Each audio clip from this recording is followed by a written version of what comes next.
नमस्ते आचार्य जी। नमस्ते नमस्ते जी, आचार्य नमस्ते जी। बहन जी, नमस्ते जी, सभी को नमस्ते जी।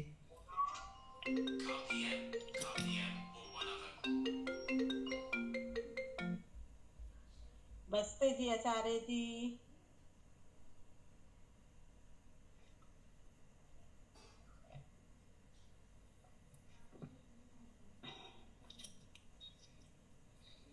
कक्षा का आरंभ नमस्ते। करते हैं। नमस्ते जी। नमस्ते आचार्य जी। नमस्ते जी, सभी को नमस्ते जी।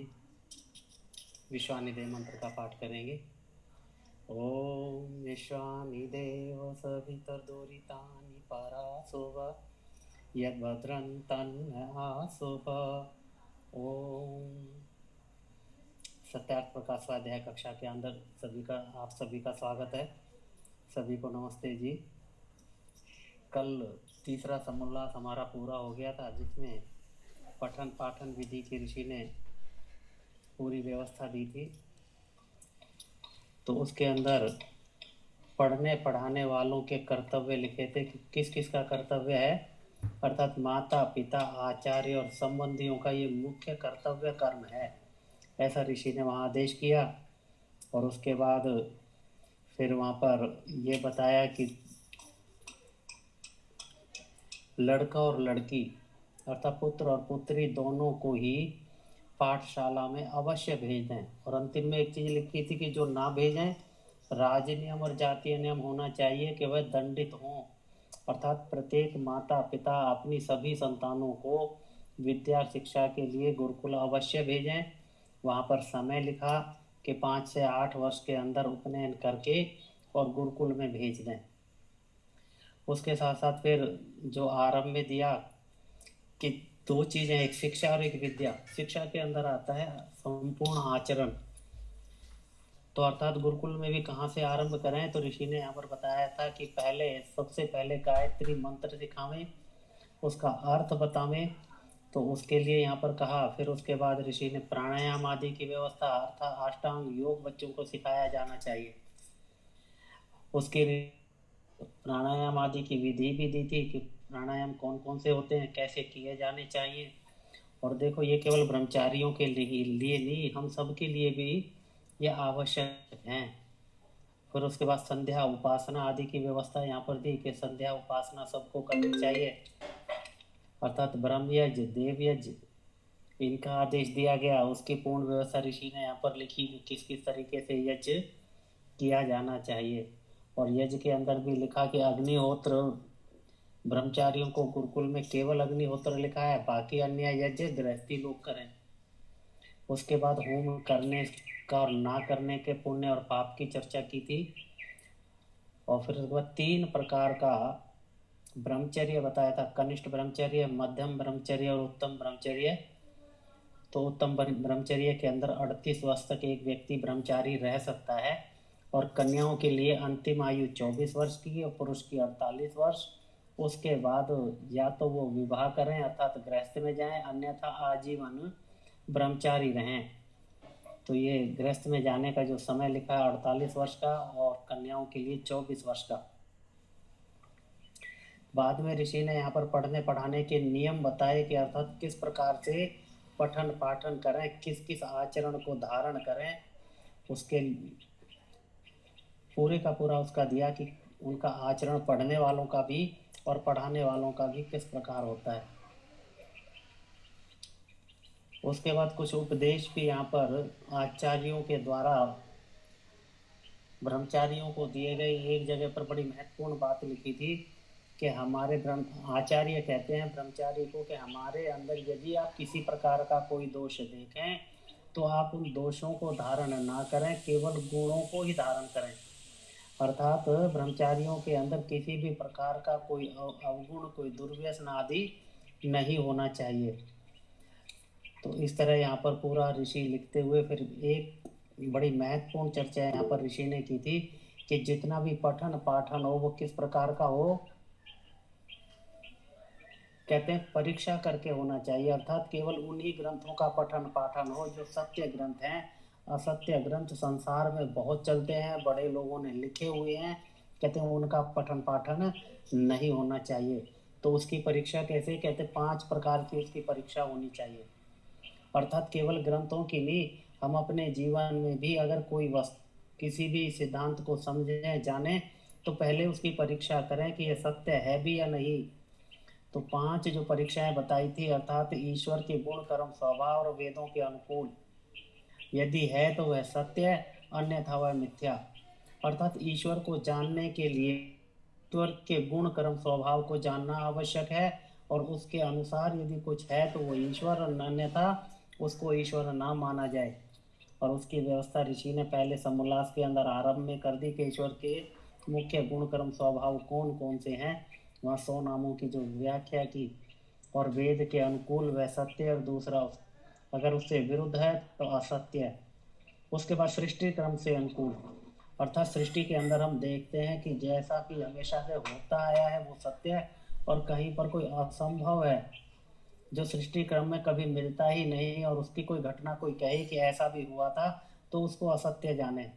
आज पुराणों में इतनी कथाएं वहाँ पर उपलब्ध हैं, और केवल पुराणों में नहीं, अन्य ये मतांतर वाले लोगों के ग्रंथों में भी इतनी बातें लिखी हुई हैं, इस कसौटी पर यदि देखें तो वो खरी नहीं उतरती। अर्थात उन्होंने असत्य कथन किए हुए हैं, उनको कभी भी ग्राह्य नहीं करना चाहिए, अर्थात नहीं मानना चाहिए। और तीसरा लिखा आप्त पुरुषों के वचन। आप्त पुरुषों की परिभाषा भी ऋषि ने दी थी, तो कहते हैं जो आप्त पुरुषों के वचन है उसी के अनुसार ग्रहण करना चाहिए। और चौथा लिखा आत्मा की पवित्रता और विद्या के अनुकूल, अर्थात हाँ, मनुष्य का आत्मा विचार कर कर सत्य असत्य का स्वयं भी निर्णय करने में सक्षम है, उसे भी करना चाहिए, परंतु कब, आत्मा की पवित्रता होने के साथ, विद्या होने के बाद ही वह इसको कर सकता है। और फिर 5वां लिखा 8 प्रमाण, प्रत्यक्ष, अनुमान, उपमान, शब्द, एतय, अर्थापत्ति, संभव, भाव। इसकी पूर्ण चर्चा ऋषि ने की थी कि ये इनकी परिभाषाएं क्या हैं, उनके उदाहरण ऋषि ने दिए थे। ये 8 प्रमाण और 5 परीक्षाएं हम सबको पता भी होनी चाहिए, और ऋषि के अनुसार किसी भी बात का सत्य असत्य का निर्णय हमें करना चाहिए। फिर इसके अंदर ऋषि ने तीर्थ समोल्लास के अंदर वैशेषिक दर्शन के कुछ सूत्र देते हुए कुछ परिभाषाएं हमको बताने का प्रयास किया कि इसके अंदर 6 चीज़ों की चर्चा की गई है, द्रव्य, गुण, कर्म, सामान्य, विशेष और समवाय। इसी के ऊपर पूरा दर्शन, वैशेषिक दर्शन लिखा गया है। केवल यहाँ पर परिभाषाएं ऋषि ने दी कि कम से कम उतना तो हम जान जाएं, और विद्यार्थियों को इस प्रकार परिभाषाएं बताते हुए इन सब विद्या का ज्ञान कराना चाहिए। और यहाँ पर 9 द्रव्यों की चर्चा की गई, पृथ्वी, जल, तेज, वायु, आकाश, काल, दिशा, आत्मा और मन। इनकी ऋषि ने परिभाषा दी, इनके गुण बताए, और उसके बाद इनका बताते हुए फिर नित्य अनित्य पदार्थ आदि की चर्चा की गई। और फिर आत्मा के गुण साथ साथ बताए गए। परमात्मा के गुण कर्म तो बता दिए पहले समोल्लास में, आत्मा के यहाँ पर बताए गए कि आत्मा किसमें आत्मा को माने और किसमें ना माने। ये पौराणिक लोग मूर्ति के अंदर भी प्राण प्रतिष्ठा करते हैं, कहते हैं कि प्राण प्रतिष्ठा के बाद इसमें देवता निवास करता है। तो अर्थात अपनी बुद्धि से सोचें। फिर उसके बाद गुणों की चर्चा की गई, 24 गुण कहते हैं जो द्रव्यों के साथ रहते हैं, उसका भी ऋषि ने यहाँ पर चर्चा की। और उसके बाद बताया था कारण और कार्य संबंध बड़े महत्वपूर्ण हैं, अर्थात बिना कारण के कार्य नहीं होता, और कोई कार्य उपलब्ध है तो उसका कारण अवश्य होगा। इस सिद्धांत को जानकर हम बड़े सत्य असत्य का निर्णय कर पाते हैं।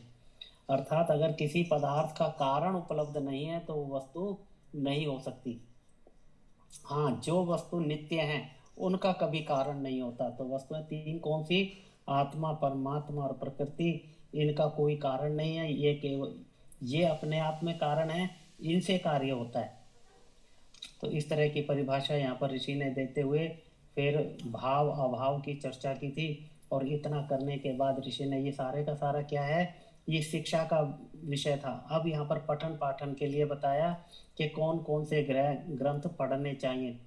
पाणिनि मुनि कृत शिक्षा से शुरू करके, और उसके बाद सारे दर्शन, ब्राह्मण ग्रंथ, उसके बाद उपनिषद आदि की पूरी चर्चा करते हुए कौन कौन से ग्रंथ इनमें सत्य हैं उनके नाम लिखे, कौन कौन से असत्य ग्रंथ हैं, जाल ग्रंथ हैं जिनको नहीं पढ़ना चाहिए, उनकी चर्चा ऋषि ने की।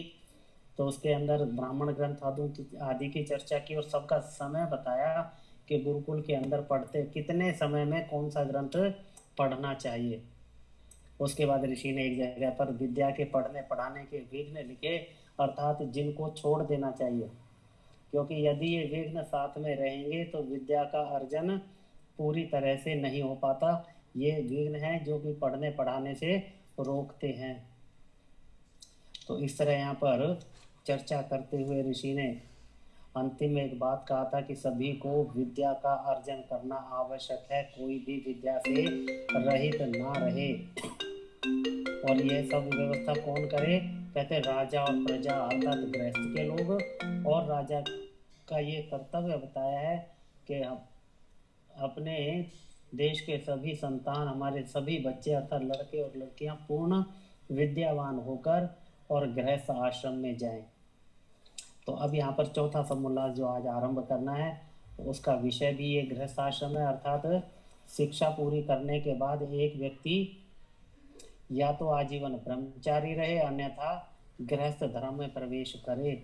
अब गृहस्थ धर्म के कौन व्यक्ति गृहस्थ में जा सकता है, उसकी व्यवस्थाएं क्या हैं, विवाह किस प्रकार से होना चाहिए, वो वेद के नियम अनुसार ऋषि ने यहाँ पर लिखा है। हम सभी समझने का प्रयास करें। अथ चतुर्थ समोल्लासारंभ अथ समावर्तन विवाह गृह आश्रम विधि व्याख्यामः। तो यहाँ पर अधिकतर मनुस्मृति के श्लोकों के प्रमाण देते हुए ऋषि ने वैदिक सिद्धांतों को बताने का प्रयास किया है। पहला एक यहाँ पर श्लोक लिखा है, वेदान द्वितीयः वेदौ व वेदम वापि यथाक्रमम् अविलुप्तः ब्रह्मचर्यो गृहस्थ आश्रमः विषेत। अर्थ किया है, जब यथावत ब्रह्मचर्य आचार्य अनुकूल वर्त कर, अर्थात यथावत ब्रह्मचर्य कि जिस प्रकार ब्रह्मचर्य की विधि ऋषि ने पीछे बताई थी ब्रह्मचर्य काल में, उसी प्रकार ब्रह्मचर्य को धारण करते हुए और आचार्य के अनुकूल वर्त कर, अर्थात जैसे जैसे आचार्यों के आदेश रहे उनके आदेशों का पालन करते हुए धर्म से चारों, अब धर्म के साथ अर्थात अपने कर्तव्यों को पूरा करते हुए एक ब्रह्मचारी चारों, 3, 2 अथवा 1, क्योंकि कोई जो व्यक्ति जितना पढ़ पाए, जितना उसकी इच्छा है उतना, अर्थात कम से कम एक वेद तो जरूर।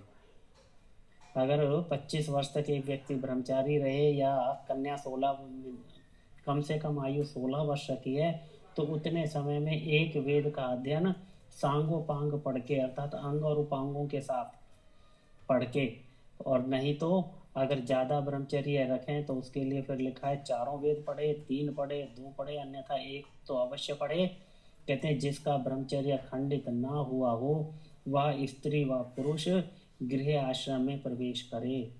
तो गृह आश्रम में प्रवेश करने की यहाँ पर एक शर्त लगा दी कि वह व्यक्ति, कहते हैं, ब्रह्मचर्य से खंडित ना हुआ हो और विद्या पढ़ने के बाद अगर व्यक्ति विद्या नहीं पढ़ा तो वह शूद्र वर्ण में जाएगा, अन्यथा द्विजों के लिए आदेश है कि विद्या को पढ़कर और उसके बाद ब्रह्मचर्य रहित सहित होकर, कहते वह पुरुष और स्त्री गृह आश्रम में प्रवेश करे, उन्हीं को केवल अनुमति है। दूसरा यहाँ पर फिर एक श्लोक और दिया है, तम प्रतीतम स्वधर्मेण ब्रह्मदाय हरम पितुः सृग्वीणम तल्पः आसीन मर्हयेत प्रथमम गवा। जो स्वधर्म अर्थात यथावत आचार्य और शिष्य का धर्म है। स्वधर्म का अर्थ ऋषि ने कहा है अपने अपने धर्म में जो स्थित है, अर्थात आचार्य अपने धर्म में, शिष्य अपने धर्म में। धर्म अर्थात कर्तव्य कर्म, कि आचार्य अपने कर्तव्यों को जो पूरा करने वाला हो और ब्रह्मचारी ने जितने अपने कर्तव्य पूरे किए हों, कहते हैं उससे युक्त पिता जनक से ब्रह्मदाय। तो ब्रह्मदाय का अर्थ ऋषि ने किया है विद्या रूप भाग का ग्रहण, अर्थात जो अध्यापक से, आचार्यों से जो विद्या का जो ग्रहण किया है उसी को यहाँ पर ब्रह्मदाय लिखा है। कहते हैं और माला का धारण करने वाला अपने पलंग में बैठे हुए आचार्य का प्रथम गोदान से सत्कार करे, वैसे लक्षण युक्त विद्यार्थी को भी कन्या का पिता गोदान से सत्कृत करे। अब यहाँ दो बातें लिखी हैं कि एक ब्रह्मचर्य जब अपनी विद्या पूरी करता है तो उसके बाद समावर्तन करते समय अर्थात गुरुकुल से लौटते समय अपने आचार्य को गोदान से सत्कृत करे अर्थात उसका सम्मान करे। और दूसरा लिखा है कि उसी प्रकार जैसे आचार्य का एक सम्मान गोदान के साथ किया जाता है, क्योंकि विवाह की जो व्यवस्था आगे ऋषि बताएंगे दो जगह पर होती है, अर्थात गुरुकुल में भी और अन्यथा अपने घर आकर भी। तो गुरुकुल में भी अगर विवाह की व्यवस्था अगर उसी समय कर दी गई तो उसमें भी जो कन्या का पिता है वह वर का गोदान से उसी प्रकार सत्कार करे जैसे एक विद्यार्थी एक ब्रह्मचर्य अपने आचार्य का गोदान से सत्कार करता है, अर्थात तो गुरु दक्षिणा देकर वहां से गुरुकुल से वापिस आता है। आगे तीसरा श्लोक लिखा है, गुरुणानुमतः स्नात्वा समावृतो यथाविधि उद्वेत द्विजो भार्यां सर्वणां लक्षणान्विताम्।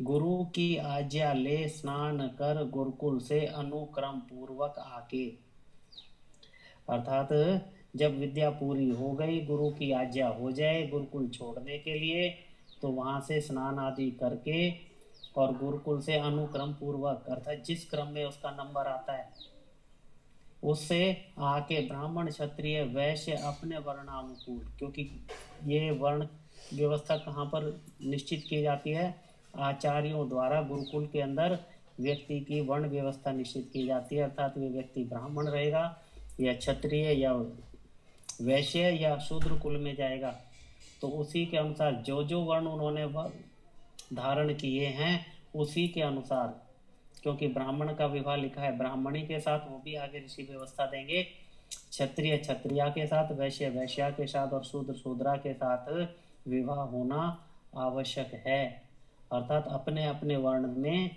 विवाह किया जाना चाहिए। कहते हैं वर्णानुकूल सुंदर लक्षण युक्त कन्या से विवाह करे। ये सुंदर लक्षण युक्त ये लक्षण भी आगे ऋषि बताएंगे कि किस प्रकार से कन्या और वर के अंदर उत्तम लक्षण होने चाहिए।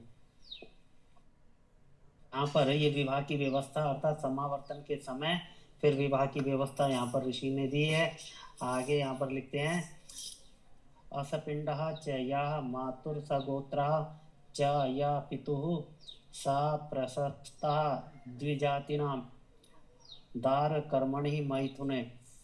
अर्थ करते हैं, जो कन्या माता के कुल की 6 पीढ़ियों में ना हो और पिता के गोत्र की ना हो, अर्थात किस कन्या से विवाह करें उसके लिए एक पहला नियम यहाँ पर दिया है, माता के कुल की 6 पीढ़ियां, अर्थात माता और उसके माता का जो कुल है अर्थात जो मामा का जो कुल है उसमें 6 पीढ़ियों के अंदर वो कन्या नहीं होनी चाहिए, और पिता के गोत्र की ना हो, गोत्र की अर्थात पिता के पूरे कुल में कहीं दूर तक भी ना हो, क्योंकि ये गोत्र पिता के अनुसार चलते हैं, तो अर्थात जो गोत्र पिता का है वह गोत्र छोड़ना चाहिए। आज भी ये व्यवस्था तो है कि पिता का गोत्र तो छोड़ते हैं, परंतु माता का कहीं पर 1 कहीं पर 2 छोड़ते हैं, परंतु वैदिक व्यवस्था क्या है, 6 मतलब माता के कुल की 6 पीढ़ियां छोड़नी चाहिए और पिता के कहते हैं गोत्र की। और ये किस कारण से है, ये आयुर्वेद के अनुसार है, क्योंकि इस प्रकार जो 6 कुल छोड़े माता के जाते हैं और पिता का गोत्र छोड़ा जाता है, तभी दोनों से उत्तम संतानें पैदा होती हैं, वो बल बुद्धि से उत्तम होती हैं, इसलिए ये व्यवस्था यहाँ पर की गई है। ये आयुर्वेद के अनुसार ये व्यवस्था है। अब यहाँ पर विवाह के लिए एक और चीज बताई है, कहते हैं परोक्ष प्रिया विवाहि देवा प्रत्यक्ष दिशा। ये सतपथ ब्राह्मण का वचन है। कहते हैं यह निश्चित बात है कि जैसी परोक्ष पदार्थ में प्रीति होती है वैसी प्रत्यक्ष में नहीं। यहाँ ऋषि उसी के लिए कहना चाह रहे हैं कि जो ये गोत्र छोड़े गए, अन्यथा जैसे अन्य ये मतावलंबियों में होता है, मुसलमानों में, ईसाइयों में, ये अपने पीछे के साथ में चाचा मामा भतीजे इन सब में भी विवाह हो जाते हैं। तो उसी के लिए लिखते हैं कि जैसे परोक्ष पदार्थ अर्थात तो वो कोई ऐसी वस्तु जो दूर हो अर्थात दूसरी हो कभी मिले ना हो, उसमें प्रीति ज़्यादा होती है। आगे उसकी व्यवस्था देंगे। तो कहते हैं वैसे प्रत्यक्ष में नहीं, और उदाहरण देते हैं जैसे किसी ने मिश्री के गुण सुने हो और खाई ना हो तो उसका मन उसी में लगा रहता है। अर्थात अप्राप्त वस्तु की प्राप्त करने की इच्छा व्यक्ति की ज़्यादा रहती है। जैसे किसी परोक्ष वस्तु की प्रशंसा सुनकर मिलने की उत्कट इच्छा होती है, वैसे ही दूरस्थ अर्थात अपने गोत्र और माता के कुल में निकट संबंध की ना हो, उसी कन्या से वर का विवाह होना चाहिए। अर्थात आजकल तो क्या होता है, पड़ोस में भी कर लेते हैं, स्कूल में साथ साथ पढ़ते हैं तब कर लेते हैं, अन्यथा अपने रिश्तेदारी जानकारी में इस प्रकार के अनेक प्रेम विवाह आदि की व्यवस्था ऐसी चली है, सारी की सारी वेद विरुद्ध है और इसके दुष्परिणाम देखने में आते हैं। अब ऋषि यहाँ पर लिखते हैं निकट और दूर विवाह करने में ये गुण है। अर्थात निकट विवाह करना, अपने जानकारी में विवाह करना और दूर देश में विवाह करना, उसके बारे में ऋषि ने यहाँ पे अभी लिखा है। तो पहला लिखते हैं क्रम के अनुसार, एक जो बालक बाल्य अवस्था से निकट रहते हैं, परस्पर क्रीड़ा लड़ाई और प्रेम करते, एक दूसरे के गुण दोष स्वभाव बाल्य अवस्था के विपरीत आचरण जानते और नंगे भी एक दूसरे को देखते हैं, उनका परस्पर विवाह होने से प्रेम कभी नहीं हो सकता। अर्थात जो बच्चे साथ खेले, साथ बच्चा किसके साथ खेलता है, अर्थात अपने अड़ोस पड़ोस के परिवार के अन्य जनों जो होते हैं उन्हीं के साथ बच्चा रहता है, उन्हीं के साथ खेलता और उन्हीं के साथ पढ़ाई आदि की व्यवस्था रहती है। कहते हैं उनके अंदर विवाह करने के बाद प्रेम नहीं बढ़ता, इसलिए उनके बीच में विवाह नहीं होना चाहिए। दूसरा, जैसे पानी में पानी मिलने से विलक्षण गुण नहीं होता, वैसे एक गोत्र पितृ व मातृ कुल में विवाह होने में धातुओं के अदल बदल नहीं होने से उन्नति नहीं होती। यह आयुर्वेद के अनुसार है। इसके अंदर जेनेटिक आदि की व्यवस्था, आज इस बात को वैज्ञानिक लोग भी मानते हैं कि ये बदलना चाहिए, अर्थात विवाह दूरस्थ होने चाहिए, दूसरे परिवारों में होने चाहिए, क्योंकि एक ही जेनेटिक हिसाब से अगर विवाह होता है तो उसके अंदर होने वाली संतान में विकृति पैदा होती है, अर्थात कुछ गुण बढ़ जाते हैं और कुछ दोष ज़्यादा आ जाते हैं। इसीलिए यहाँ पर ऋषि ने मना किया है कि ये भी नहीं होना चाहिए। तीसरा, जैसे दूध में मिश्री व शुंठी आदि औषधियों के योग होने से उत्तमता होती है, अर्थात ऊपर जो लिखा है पानी में पानी मिलने से, अर्थात पानी में पानी मिला दिया, उसके अंदर कोई विशेष गुण नहीं आता, अर्थात पानी में पानी मिला तो विशेष नहीं आता। इसी तरह संतान के लिए लिखा है कि जैसे दूध में मिश्री व शुंठी आदि औषधि के योग होने से, अर्थात एक पदार्थ में जब दूसरा कोई उत्तम पदार्थ मिलता है तो वहाँ पर उसकी गुणवत्ता बढ़ती है। इसी तरह जो कन्या दूसरे कुल की होती हैं या दूर की होती हैं, उनके साथ मिलने से जो संतान पैदा होती है उसमें उत्तमता आती है। इसीलिए लिखा है ऋषि ने कि वैसे ही भिन्न गोत्र मातृ पितृ कुल से पृथक वर्तमान स्त्री पुरुषों का विवाह होना उत्तम है। और चौथा कारण लिखा है, जैसे एक देश में रोगी हो वह दूसरे देश में वायु और खान पान के बदलने से रहित होता है, वैसे ही दूर देशस्थों के विवाह होने में उत्तमता है। अर्थात दूर दूर देशों में ये भी नहीं है कि एक पैर छोड़ के दूसरा, पहले तो हमारे यहाँ पर दूर दूर देशों के अंदर विवाह होते थे, अर्थात अगर हम इतिहास के अंदर भी देखें तो हमारे राजा महाराजाओं दूसरे देश के अन्य राजाओं के यहाँ से कन्याएं लाते थे, अर्थात कहीं अमेरिका कहीं अफ्रीका इस तरह के दूर देशों से विवाह करते थे। उसका कारण यही लिखा है कि एक दूसरे स्थानों पर जाकर वायु परिवर्तन जो होता है उससे भी व्यक्ति रोग रहित होता है। पांचवा लिखा है, निकट संबंध करने में एक दूसरे के निकट होने में सुख दुख का भान और विरोध होना भी संभव है, अर्थात कन्या और वर अगर दोनों एक ही शहर आदि के हों तो आसपास में एक दूसरे के सुखों का भान होता है और विरोध भी हो सकता है, क्योंकि जो व्यक्ति अधिकतर पास रहता है उनका आपस में विरोध होना भी संभव है। तो इसलिए रिश्तेदारी कहाँ की, कहते दूर की होनी चाहिए। तो कहते हैं विरोध होना भी संभव है, दूर देशस्थों में नहीं, और दूरस्थों के विवाह में दूर दूर प्रेम की डोरी लंबी बढ़ जाती है, निकटस्थ विवाह में नहीं। दूर दूर प्रेम की डोरी किस लिए लिखा है कि एक अगर किसी वर का विवाह यहाँ से 1000-2000 किलोमीटर दूर है, 500 किलोमीटर दूर है, तो वहां तक उनका आना जाना बनता है, उनके परिवार से इनके परिवार में आना जाना जो रहता है, तो वहां के लोगों से भी मेल मिलाप बढ़ता है। और अगर एक ही शहर में विवाह कर लिया जाए तो जो जानकारी उसकी हुई उसकी, अर्थात उनके अंदर आपस में कोई ज़्यादा बड़ी लंबी डोरी प्रेम की नहीं होती, अर्थात दूर दूर तक लोगों का संबंध नहीं बनता। कहते हैं छठे, दूर दूर देश के वर्तमान और पदार्थों की प्राप्ति भी दूर संबंध होने में सहजता से हो सकती है। क्योंकि दूर संबंध होते हैं, वहां से कुछ आना जाना लोगों का लगा रहता है, एक दूसरे के पदार्थों का भी लाना ले जाना सहजता से हो जाता है। तो कहते हैं निकट विवाह में नहीं। इसीलिए इन कारणों को बताते हुए ऋषि यहाँ पर लिखते हैं, निरुक्त का वचन लिखा है, दुहिता दुर्हिता दूरे हिता भवती। कन्या का नाम दुहिता इस कारण से है कि इसका विवाह दूर देश में होने से हितकारी होता है, निकट रहने में नहीं। तो वहाँ पर जो दुहिता शब्द दिया है उसी का शब्द इसीलिए दिया है कि लड़की का पुत्री का विवाह दूर देश में किया जाता है, इसीलिए उसको दुहिता भी कहते हैं। और सातवां लिखा है, कन्या के पितृ कुल में दारिद्र्य होने का भी संभव है, क्योंकि जब जब कन्या पितृ कुल में आवेगी तब तब इसको कुछ ना कुछ देना ही होगा। ये एक सामाजिक परंपरा व्यवस्था है कि कन्या जब भी अपने पिता के घर आती है कुछ ना कुछ लेकर जाती है। अगर ये रोज आना जाना रहेगा तो वहां पर इस प्रकार रोज का देना भी क्या होगा कि पिता कुल के अंदर दारिद्र्य का भी बनता है। और आठवां लिखते हैं, कोई निकट होने से एक दूसरे को अपने अपने पितृकुल के सहाय का घमंड, और जब कुछ भी दोनों में वैमनस्य होगा तो स्त्री जठी पिता के कुल में चली जाएगी। ये निकट होने की हानि ऋषि ने यहाँ पर लिखी है कि देखो, पति पत्नी के अंदर किसी भी बात के ऊपर यदि विरोध हुआ तो कहते हैं कि निकट होने पे कन्या तुरंत अपने पितृकुल में जाएगी।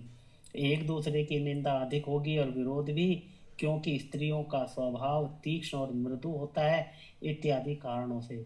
तीक्ष्ण और मृदु क्यों लिखा है कि एक छोटी सी बात के ऊपर बड़ी बड़ी बातें हो जाएं तो उसका कोई प्रतिक्रिया महिलाओं की तरफ से नहीं होती, और जब थोड़ा सा भी कोई छोटी सी बात हो जाए तो उसके ऊपर बहुत बड़ी प्रतिक्रिया ये देती हैं। और मृदु भी होता है, अर्थात ये बड़ी कोमल होती हैं, कोई छोटी सी भी बात भी इनके दिल और मस्तिष्क में बैठ जाती है और तुरंत वहां पर विरोध हो जाता है। और नज़दीक रहने वाले हों तो उस बात को वहीं पर ख़त्म करने की बजाय तुरंत पितृकुल में जाती है। कहते हैं इत्यादि कारणों से पिता के एक गोत्र और माता की 6 पीढ़ी, यहाँ 3 चीज बताई हैं। इसीलिए जो आरंभ से शुरू किया था कि पिता का एक गोत्र था, पिता का गोत्र और माता की 6 पीढ़ियां और समीप देश में विवाह, अर्थात इन 3 चीजों पर विचार करके ही पुत्र पुत्रियों का विवाह निश्चित किया जाना चाहिए। तो इसलिए लिखा है, पिता के एक गोत्र माता की 6 पीढ़ी और समीप देश में विवाह करना अच्छा नहीं।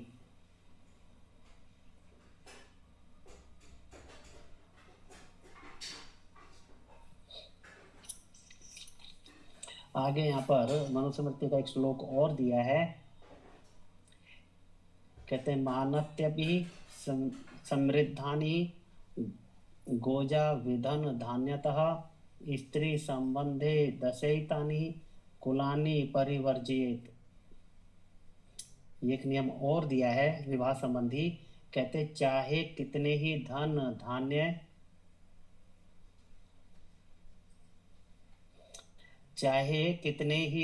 धान्य गाय अजा हाथी घोड़े राज्य श्री आदि से समृद्ध ये कुल हो तो भी विवाह संबंध में निम्नलिखित 10 कुलों का त्याग कर दें। अर्थात जब विवाह संबंध आदि जब बनाने हो उससे पहले 10 कुलों की यहाँ पर एक नीचे चर्चा की गई है अगले श्लोक के अंदर। कहते हैं इनके अंदर विवाह नहीं करना चाहिए। कारण भी दिए हैं कि क्यों नहीं करना चाहिए। कहते हैं कि चाहे वो कितना ही सामर्थ्यशाली व्यक्ति हो, कितना ही धनवान हो, कितना ही प्रतिष्ठावान हो, इसीलिए वहां पर लिखा है कि धन धान्य गाय अजा हाथी घोड़े राज्य आदि, अर्थात कितना ही बड़ा राज्य घराने से संबंधित व्यक्ति हो, तो कहते हैं इन 10 कुलों को छोड़ देना चाहिए। तो उसके अंदर जो दूसरा श्लोक दिया है, हीन क्रियम निष्पुरुषम निश्छंदो रोमशार्षसम क्षया मया वयस्मारी स्वित्री कुष्ठी कुलानी च।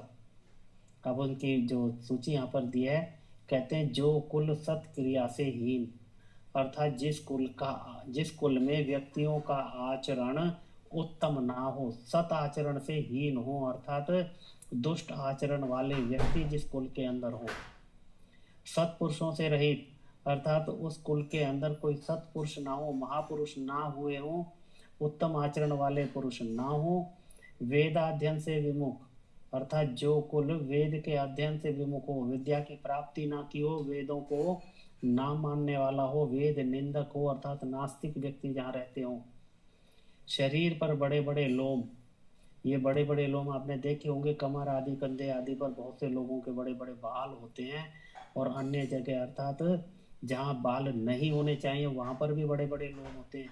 ये क्या है? ये रोग होता है। अथवा बवासीर, क्षयी, दमा, खांसी, अमाशय, मिर्गी, श्वेत कुष्ठ और गलित कुष्ठ युक्त कुलों की कन्या व वर। तो यहाँ जितना भी यहाँ पर लिखा है ये सारे के सारे रोग हैं, और ये रोग ऐसे हैं जो आगे जाने आने वाली संतान में भी जाते हैं और पीढ़ी दर पीढ़ी कई पीढ़ियों तक जाते हैं। तो कहते हैं इस प्रकार से कोई रोगी व्यक्ति, अर्थात कोई वर या कन्या, दोनों के लिए लिखा है, कहते हैं कि इस प्रकार के रोगों से ग्रसित वर और कन्या से विवाह ना होना चाहिए। कहते हैं कुलों की कन्या व वर के साथ विवाह ना होना चाहिए। कारण देते हैं इसीलिए उत्तम कुल के लड़के और लड़कियों का आपस में विवाह होना चाहिए। तो उत्तम कुल कौन सा हो गया? कि जिसके अंदर दो चीजें लिखी, अर्थात शारीरिक रोग इस प्रकार के ना हो जो संतानों में जाते हों, और दूसरा आचरण, उत्तम प्रकार का आचरण होना चाहिए, वेद विरुद्ध नहीं होना चाहिए, सत्पुरुषों का आचरण उनके कुल में होना चाहिए। क्योंकि जैसा आचरण माता पिता या परिवार का होता है वही संस्कार बच्चों में आते हैं। तो कहते हैं कि अगर वहाँ आचरण उत्तम नहीं है तो निश्चित है कि उन बच्चों के अंदर भी आचरण उत्तम नहीं होगा, इसलिए वहाँ पर विवाह नहीं करना चाहिए। और एक दिया है, कहते हैं नोद्वह पीलाम कन्याम नाधिगांकी न रोगिणीम नालोमिकाम नातिलोमाम न वाचा टाना पिंगलाम, ना पीले वर्ण वाली, अर्थात जिसका शरीर पीला हो। ये पीला शरीर किसका होता है? जिसको पीलिया आदि रोग होते हैं। ना अधिकांकी होते हैं जिसका शरीर, ऋषि ने आगे उसका अर्थ भी किया है, कहते हैं पुरुष से लंबी चौड़ी और अधिक बल वाली। क्योंकि यदि इस प्रकार होगा तो वहां पर सही व्यवस्था नहीं बैठेगी, ना संतान उत्पन्न होगी और ना उनमें सामंजस्य रहेगा। अर्थात पुरुष से लंबी चौड़ी और अधिक बल वाली, ना रोग युक्ता, ना लोम रहित, ना बहुत लोम वाली, अर्थात शरीर पर बिल्कुल भी बाल ना हो या बहुत ज्यादा बाल हो, और ना बकवाद करने हारी, अर्थात वह कन्या जो ज्यादा बोलती हो और कैसा व्यर्थ बोलती हो, पूरा दिन बोलती हो, कहते हैं वो भी, और भूरे नेत्र वाली। ये भूरे नेत्र वाली भी क्या है? ये नेत्र दोष कहलाता है, और ये भी आगे संतानों में जाता है। तो कहते हैं इनसे भी विवाह नहीं करना चाहिए। एक और यहाँ पर व्यवस्था दी है, नर्च वृक्षना दीनानाम्नी नानत्य पर्वत नामिकाम ना पक्ष हिप्रेश्य नामनी ना च भीषण नामिकाम। या फिर नाम के बारे में लिखा है, कहते हैं ना वृक्ष, अर्थात अश्वनी, भरणी, रोहिणी देई, रेवती बाई, चित्तारी आदि नक्षत्र नाम वाली। नक्षत्रों के ऊपर भी कुछ कन्याओं के नाम रखते हैं, कहते हैं वो भी तुलसिया, गेंदा, गुलाब, चंपा, चमेली आदि वृक्ष नाम वाली, गंगा, यमुना आदि नदी नाम वाली, चांडाली और अंत्य नाम वाली, विंध्या, हिमालय, पार्वती आदि पर्वत नाम वाली, कोकिला, मैना आदि पक्षी नाम वाली, नागी, भुजंगा और सर्प नाम वाली, मधोदासी, मीरादासी आदि प्रेष्य नाम वाली। प्रेष्य कहते हैं जो दासियों के नाम होते हैं। और भीम कुंवारी, चंडिका, काली आदि भीषण नाम वाली कन्या के साथ विवाह न करना चाहिए। कारण लिखा है क्योंकि ये नाम कुत्सित और अन्य पदार्थों के भी हैं। अर्थात इसमें से कुछ नाम तो ऐसे हैं कि जो अच्छे नहीं लगते, सुंदर नहीं है, कुत्सित हैं, जो अंतज्य लोग हैं अर्थात नीच वर्ण के जो लोग हैं उनके नाम हैं, और कुछ नाम अन्य पदार्थों के हैं। ये सारे के सारे जो पर्वत नाम वाली, पक्षी नाम वाली और अन्य जो लिखे हैं ये अन्य के नाम हैं। अर्थात ऋषि कहना चाहते हैं कि नाम का प्रभाव भी व्यक्ति के जीवन में पड़ता है। अर्थात इसका अगर हम इसकी अर्थापत्ति लगाएं तो इसके अंदर आता है कि हम जब अपने बच्चों के नामकरण करें तो इस प्रकार के नाम वर और कन्याओं के ना रखें, अर्थात अपने बच्चों के ना रखें। तो नाम किस प्रकार के होने चाहिए? गुण कर्म के हिसाब से नाम होने चाहिए जो गुणवाचक हो। आगे बताएंगे किस तरह के नाम होने चाहिए।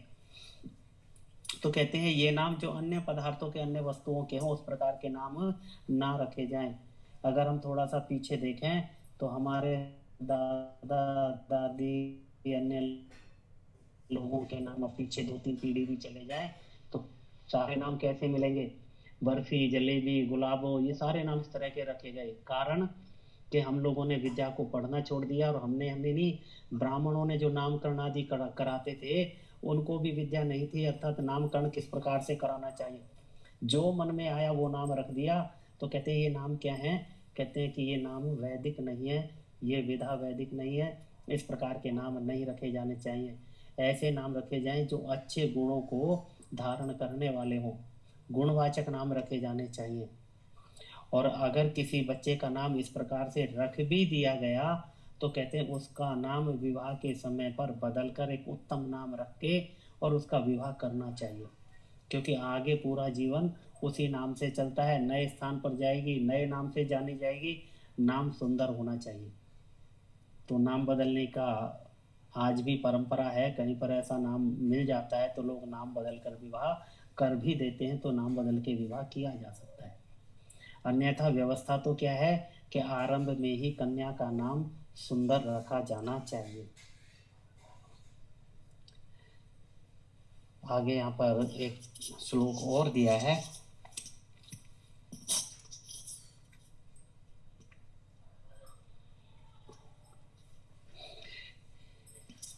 लिखते हैं, अव्यांगी सौम्य नामनी हंस वारण गामिनी तनु लोम केश दशानाम मृदवंगी मुद्वहेत्य स्त्रियम। जिसके सरल सूधे अंग हो, विरुद्ध ना हो। सरल सूधे अंग अर्थात जिस प्रकार एक व्यक्ति के अंग होने चाहिए, जिस कन्या के अंग जिस प्रकार होने चाहिए वैसे हो, अर्थात टेढ़े मेढ़े ना हो। अनेक बच्चों में देखा जाता है किसी न किसी कारण से अंगों में विकृति आ जाती है, उनको चलने आदि में या अन्य प्रकार से कोई दोष आ जाता है। कहते हैं उनके अंग उत्तम हो, जिसका नाम सुंदर अर्थात यशोदा, सुखदा आदि हो। अब नाम की यहाँ पर ऋषि ने परिभाषा भी दे दी मनु महाराज के प्रमाण से। ये यशोदा, सुखदा इस प्रकार के गुण वाले हंस और हथनी के तुल्य जिसकी चाल हो, सूक्ष्म लोम केश और दांत युक्त, और जिसके सब अंग कोमल हो, वैसी स्त्री के साथ विवाह करना चाहिए। अर्थात संतान उत्तम बने, उसी के लिए ऋषि ने वहां पर द्वितीय समुल्लास के अंदर पूरी व्यवस्था दी है, गर्भ धारण से लेके और आगे तक की, ताकि संतान उत्तम हो। परंतु आजकल की व्यवस्थाएं बिगड़ी होने के कारण अनेक प्रकार के विकार संतानों में आते हैं। इसीलिए सारे संस्कार वैदिक रीति से करते हुए, उत्तम आचरण बनाते हुए, और उसी प्रकार से संतान उत्तम बने, और उत्तम संतानों का ही विवाह होना चाहिए, क्योंकि आगे संतति उन्हीं के अनुसार बनती है। परंतु महाभारत काल के बाद जैसे वहां पर श्री कृष्ण ने एक जगह पर कहा था कि अगर ये युद्ध हुआ तो वर्ण संकर हो जाएगी, आगे की संतति बिगड़ जाएगी, और वास्तव में वही हुआ कि आज किसी भी प्रकार की कोई संतान कैसे भी पैदा हो जाती है, और आगे फिर उनका विवाह जब होता है तो उसके बाद जो अन्य संतानें होती हैं वो भी उत्तम प्रकार से नहीं हो पाती। उसका प्रभाव अर्थात 5000 वर्ष पहले जो युद्ध हुआ था उसका प्रभाव आज भी देखने को मिलता है। अब यहाँ पर एक और प्रश्नकर्ता कहता है, इस विवाह का समय और प्रकार कौन सा अच्छा है? इसके बाद कक्षा का विराम रखेंगे। तो ऋषि लिखते हैं, 16वें वर्ष से लेके 24वें वर्ष तक कन्या। आवाज नहीं आती। आवाज नहीं आ रही जी? आ रही है जी, आ रही है। हमें तो आ रही है। अच्छे से आ रही है। नहीं, नेट तो अच्छा चल रहा है जी आज मेरा यहाँ पर। तो आप देखें बहन जी एक बार, तो विवाह का समय लिखा है 16वें वर्ष से लेके चल जी 24। आवाज नहीं आ रही। हाँ बहन जी, हो सकता है आपके यहाँ नेट ना आ रहा हो, आप एक बार जरा अपना नेट चेक करें, क्योंकि अन्य सभी को तो आवाज आ रही है जी। हाँ जी, हमें तो ठीक आ रही है। नहीं नहीं, इनको अपने आवाज ऊंची करनी पड़ेगी। हाँ बहन जी एक बार आप देखें जी, क्योंकि मेरे यहाँ नेट ठीक चल रहा है इस समय। तो कहते हैं विवाह का समय, तो समय के लिए लिखा है 16वें वर्ष से लेके 24वें वर्ष तक कन्या। तो कन्या के विवाह का न्यूनतम समय लिखा है 16 वर्ष और अधिकतम लिखा है 24। और 24 के बाद ऋषि आगे लिखेंगे कि कन्या का विवाह नहीं करना चाहिए, अर्थात जो कन्या आजीवन ब्रह्मचारी रहना चाहे वो 24 के बाद भी अपनी शिक्षा जारी रख सकती है, अन्यथा अधिकतम 24वें वर्ष के बाद विवाह करना आवश्यक है। और ये आयुर्वेद के अनुसार है, क्योंकि इसके बाद यदि विवाह किया जाता है तो वहाँ संतान उत्तम नहीं होती और अनेक प्रकार के रोग युवती में लगते हैं। तो इसीलिए वर्ष से लेकर 24वें वर्ष तक कन्या और 25वें वर्ष से लेकर 48वें वर्ष तक पुरुष का विवाह समय उत्तम है। और पुरुष के लिए कम से कम 25वां और अधिकतम 48 के बाद फिर विवाह की अनुमति नहीं है, फिर आजीवन ब्रह्मचारी रहे, अन्यथा 48वें वर्ष में विवाह करे। अर्थात ब्रह्मचर्य से रहने का 48 वर्ष पुरुष का और 24 वर्ष कन्या का। तो कहते हैं और 25वें में, इसमें जो 16 और 25 में विवाह करे तो निकृष्ट, 18-20 वर्ष की स्त्री और 30-35 व 40 वर्ष के पुरुष का मध्यम, और 24 वर्ष की स्त्री और 48 वर्ष के पुरुष का विवाह उत्तम है।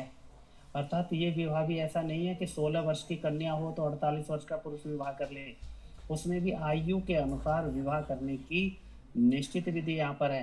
तो इसीलिए लिखा है कि 16 वर्ष की कन्या है तो 25 का पुरुष होना चाहिए। और उसी तरह आगे दिया है, कहते हैं जिस देश में इस प्रकार विवाह की विधि श्रेष्ठ और ब्रह्मचर्य विद्या अभ्यास अधिक होता है वह देश सुखी, और जिस देश में ब्रह्मचर्य विद्या ग्रहण रहित बाल्यावस्था और अयोग्यों का विवाह होता है वह देश दुख में डूब जाता है।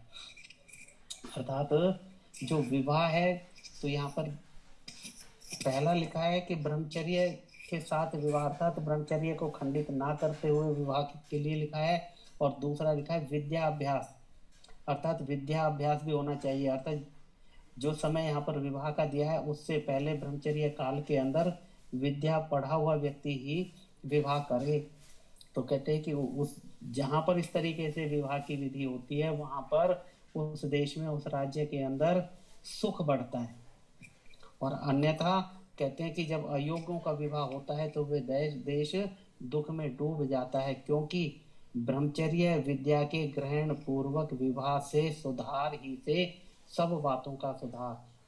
अर्थात ब्रह्मचर्य पूर्वक विद्या का ग्रहण करने के उपरांत निश्चित समय के अनुसार यदि विवाह किया जाता है, यहाँ 3 चीजें दी हैं, तो कहते हैं कि उसमें सब बातों का सुधार, सब बातें अर्थात जीवन में जो जो जिस भी चीज की आवश्यकता है वो सब उत्तम प्रकार की मिलती हैं। अर्थात बल, बुद्धि, पराक्रम, सुख, शक्ति, उन्नति, उत्तम जीवन, उत्तम संतान, ये सारी की सारी उत्तम विवाह करने से, ब्रह्मचर्य पूर्वक रहने से तभी मिल पाती है। इसीलिए कहा सब बातों का सुधार, और इनके बिगड़ने से बिगाड़ हो जाता है।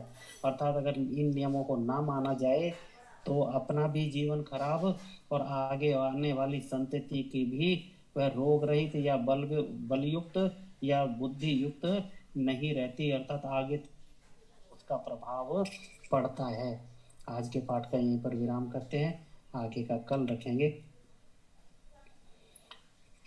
मंत्र पाठ के बाद आप लोग की कोई शंका हो तो अवश्य पूछें।